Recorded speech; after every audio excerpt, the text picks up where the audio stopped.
a principal causa de que apoiemos este evento é a visibilidade dos oficios que forman parte da industria da construción.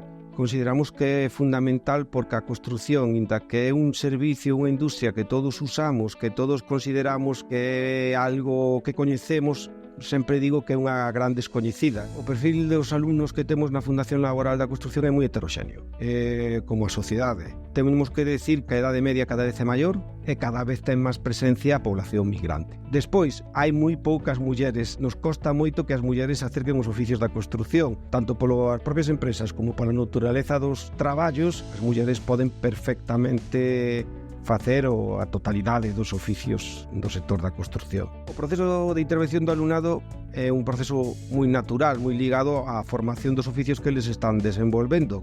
Colaboramos 3 certificados de profesionalidade. Os de soldadura fixeron o que é a estrutura metálica, o de albañilería fixeron os cabeceiros, e nós, a parte de electricidade, van ir instalados unhas tiras LED para iluminar a parte dos cabeceiros.